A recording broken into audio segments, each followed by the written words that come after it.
manipulation of legislation day to day. It is really an honor to have him on the show, talking about parenting, history, the New World Order, and taking your calls, talking about the infiltration of the church, how the globalists are destroying our society.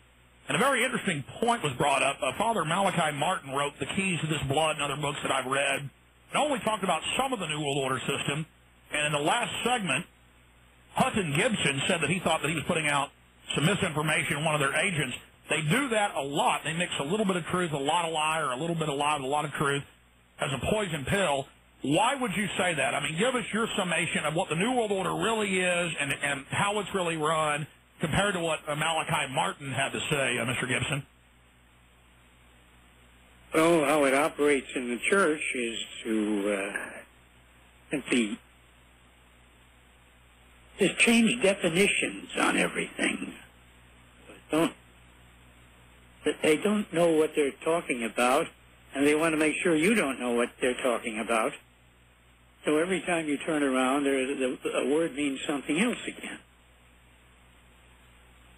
Well, it's like liberal versus conservative. It's what you get is a fog in place of the clarity we used to have. They scramble the definitions when really they don't give you any choice at all. It's the same system under different labels. Mm-hmm. Exactly. Wouldn't you call that a false choice? Yes, I would. Let's go ahead and take another call. Let's talk to Roger in Pennsylvania. You're on the air with Mr. Gibson. Go ahead. Yes, and thank you, gentlemen. And before my one and only question, I just got to say this is such a superb interview, and I've got a slew of questions for the future, so I hope you two will conspire, make this on a regular basis, frequently. And Mr. Gibson, I wanted to ask on the movie biz. Now, I don't know, I don't follow the leftist liberals and the film critics, etc., but certainly your son's work is popular with us average Joes, and of course they can't quite say they hate Braveheart, etc., even though it's they did attack the Patriot.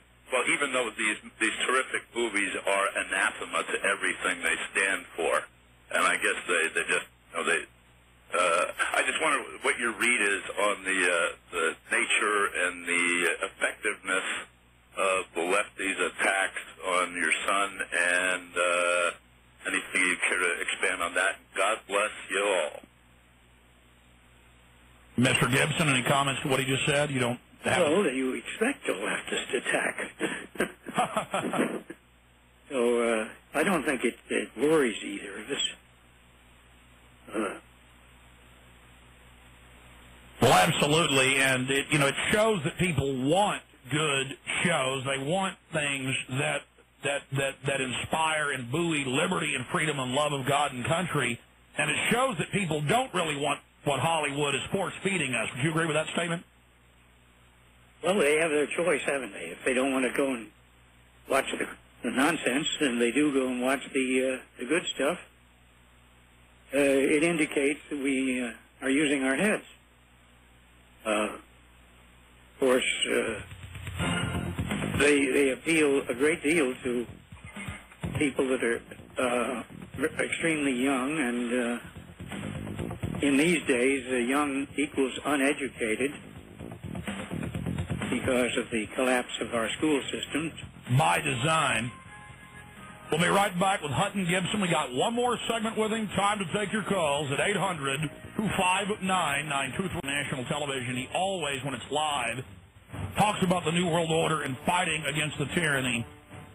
And now we know why, because his father has been an expert, has been studying the New World Order for decades, and knows his history well, to the point that he won the big championship Jeopardy in 1968 before they moved to Australia.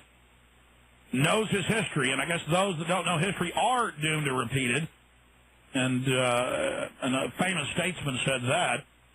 It is very important to know history, because if you don't know history, you don't know what's happening today.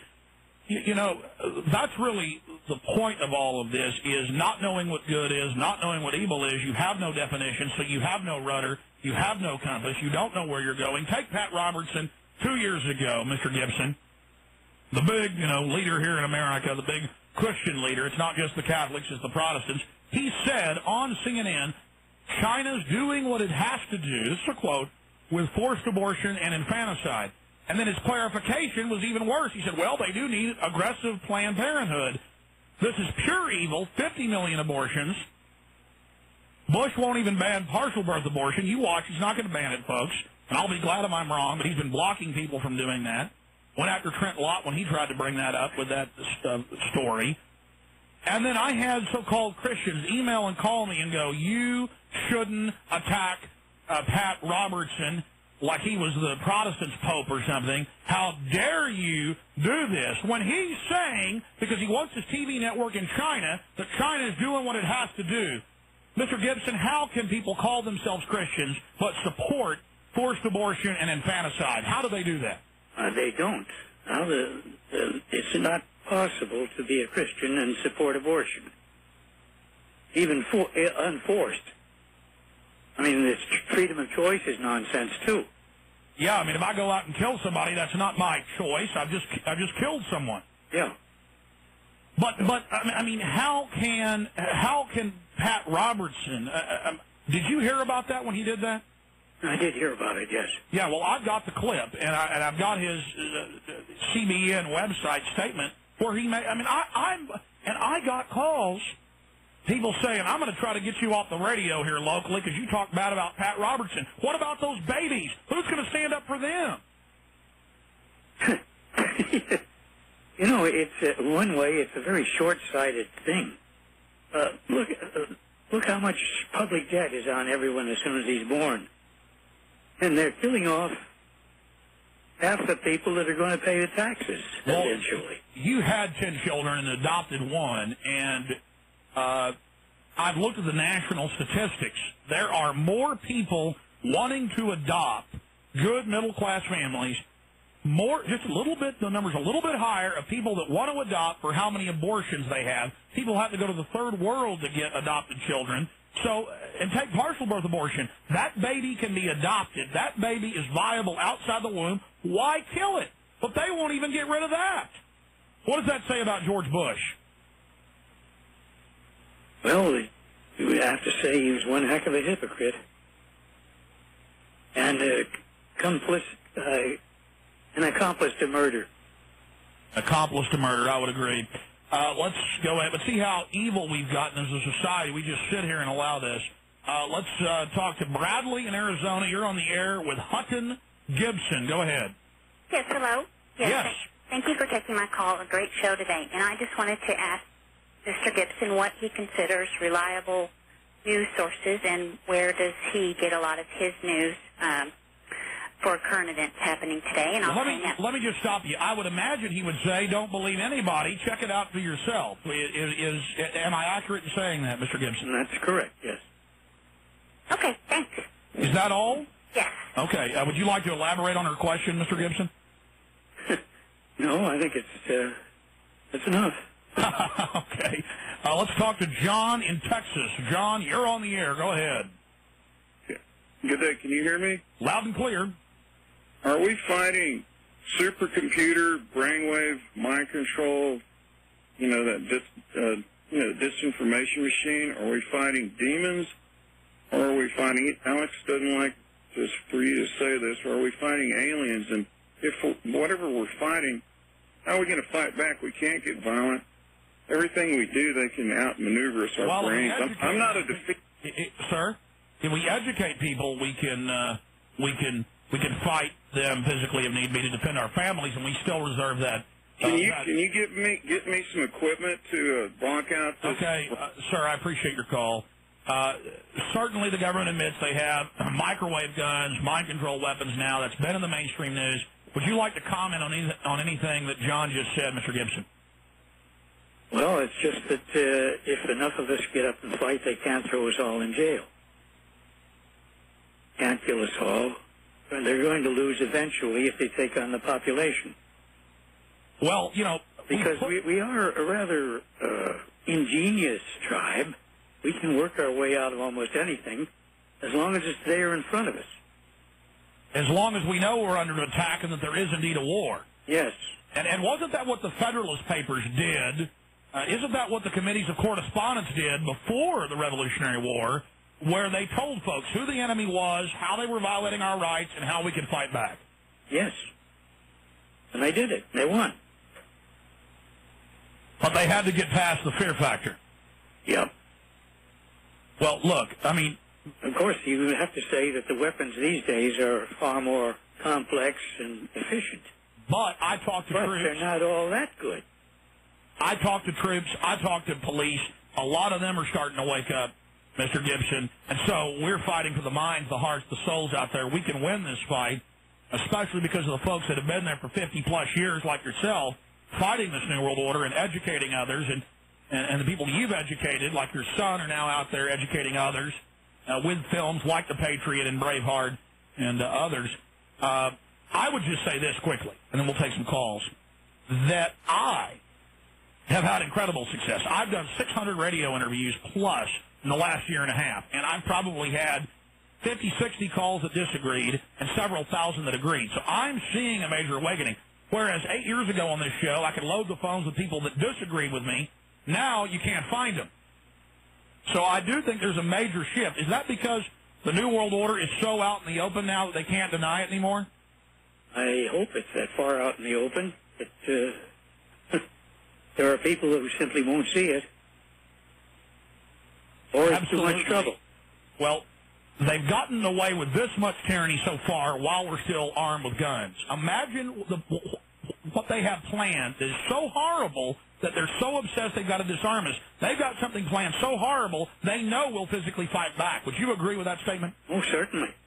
What happens if they get our guns? We're cooked. That's all there is to it. If there's no possibility of retaliation, then they can go ahead and do what they please. A slave is disarmed. And a disarmed man is a slave, exactly. Politicians love disarmed peasants. Who Baraga County was named after, Father Pierre Marquette, who Marquette County was named after. They were very holy people. They should be saints. Okay, thanks for the call. Let's get a response from Mr. Gibson on what you just said. Go ahead, Mr. Gibson. Well, I'm all for canonizing those Jesuits you mentioned. But they don't canonize people anymore. They've reduced the requirements, and they've got more canonizations than you can shake a stick at, more than at any time in history.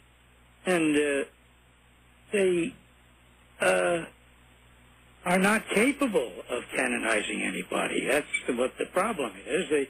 We have the fellow in Rome canonizing people, but he's not a pope. No. And the investigation is gone.